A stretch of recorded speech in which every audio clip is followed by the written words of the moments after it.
சரி, ஓகே. இப்போ நாங்க அடுத்த கேள்வி செய்வோம்.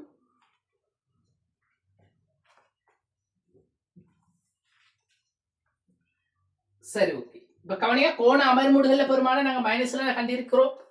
ரைட். சோ அது பிரதிடக்கூடிய நேரத்துல நம்ம மைனஸ்ல நாங்க என்ன செய்யணும்? போடணும். சரியா? Right, okay.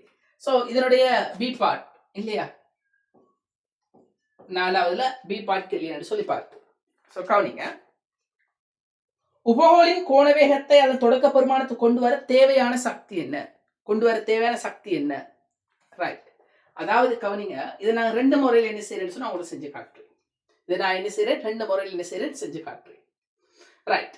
ஸோ அதன் தொடக்க பெருமானத்துக்கு கொண்டு வர தேவையான சக்தி எவ்வளோ என்று சொல்லி கேட்கிறான். அது தொடக்க பெருமானத்துக்கு கொண்டு வர தேவையான சக்தி எவ்வளோ? கவனிங்க, இந்த உபகோள் ஆரம்பத்துல தச 9.3 என்ன செஞ்சிச்சு, இயங்கினுச்சு. ஆரம்பத்துல தச 9.3 ரேடியன் செகண்ட் மைனஸ் 1ங்கிற கோண வேகத்தோட என்ன செய்து அது இயங்குது.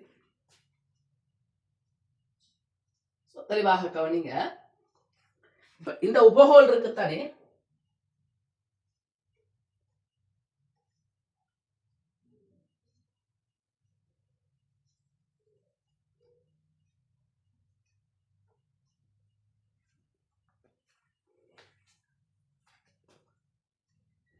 ரைட். இந்த உபகோள் என்ன செய்யுது, ஆரம்பத்துல தச 9.3 என்ன செய்து இயங்குது. ஆரம்பத்துல தச 9.3 என்ன செய்து அது இயங்குது. ரைட். இப்போ அது என்ன நிலைமைக்கு போகுதுன்னு சொன்னா, அது இப்போ என்ன செய்ய போகுதுன்னு சொன்னா,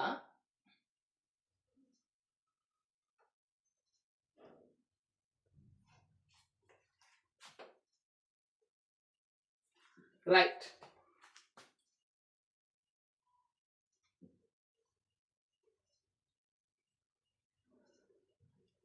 ரைட். இப்போ இந்த நிலைமைக்கு மாறுது. எவ்வளோ? 5 நிமிஷத்துல இப்படி மாறுது. ரைட். அதாவது 5 நிமிட நேரத்துல 300 செகண்ட் டைம்ல கோண அவர்முடுதல் ஒன்று பிரயோகம் செய்யப்பட்டு, இப்ப அதுல கோண வேகம் என்ன மாறுதுன்னு சொன்னா 0.63 மாறுது. இந்த உபகோள் இப்படி இருந்த உபகோள் இப்படி மாற்றப்படுது. ரைட். இப்போ கவனிங்க, அது தேவையான சக்தியை கேட்டிருக்கிறாங்க. நாம ரெண்டு முறைகள் என்ன செய்து காட்டுறேன். கவனிங்க. இப்போ இது ஆரம்பம், இது இறுதி. சரியா? ரைட். ஆரம்ப சுழற்சி இயக்கப்பாட்டு சக்தியை கணிப்போமே. மெத்தட் 1 இது. மெத்தட் 1 இது என்ன? மெத்தட் 1. சோ கவனிங்க, முதல்ல நான் ஆரம்ப சுழற்சி இயக்கப்பாடு சக்தி பெருமானத்தை கணிக்கிறேன். ஆரம்ப சுழற்சி இயக்க சக்தி, ஆரம்ப சுழற்சி இயக்கப்பாட்டு சக்தி ½ ஒமேகா வர்க்கம், ½ ஒமேகா வர்க்கம், ½ இன்டு ஐக்கு பதில் என்ன போடலாம்? 7.15. ஒமேகா என்ன? ஒமேகா வந்து தச 9.3.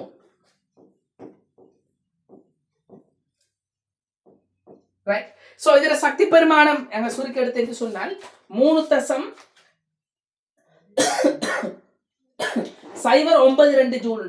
3.092 ஜூல்.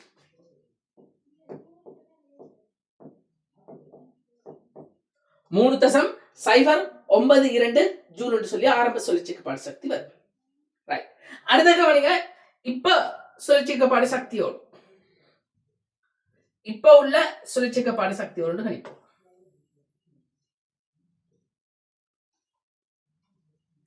இறுதி சுழற்சியக்கப்பாட்டு சக்தி, இறுதி சுழற்சியக்கப்பாட்டு சக்தி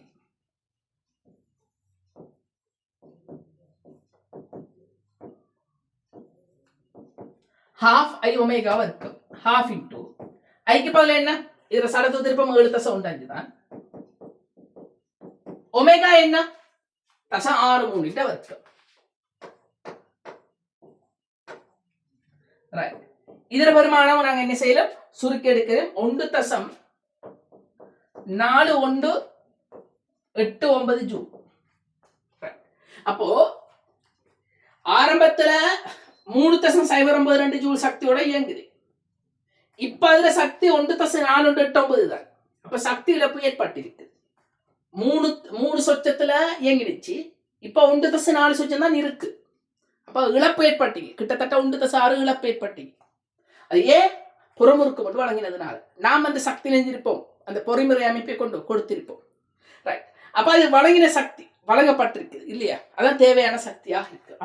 அப்ப இந்த சக்தி இழப்பு என்று ஏற்பட்டிருக்குதுன்னு சொன்னா அந்த சக்தி இழப்புக்கு காரணம் நாங்க வழங்கின சக்தியாக இருக்கு. ரைட். ஸோ அப்போ 3 ஜூல்ல இயங்கிச்சு, 4 ஜூலா இயங்குதுன்னு சொன்னா சக்தி இழப்பு என்று ஏற்பாட்டு இருக்குது. ரைட். ஸோ அது எது? புறமுறுக்கம். அது இயங்கும் திசைக்கு எதிராக ஒரு முறுக்கம் வழங்கினதுனால வந்தது. ரைட். அப்ப தேவையான சக்தி என்ன செய்யலாம்னு சொன்னா இதுல இருந்து அதை கழிச்சு சரி. ரைட். அது இதுல இருந்து அது என்ன செய்யலாம்? கழிக்கும். சக்தி இழப்புக்கு காரணம் நாங்க வழங்கின சக்தியாக இருக்கு, பொறிமுறை அமைப்பை கொண்டு வழங்கின சக்தியாக இருக்கு. ரைட். அப்போ தேவையான சக்தி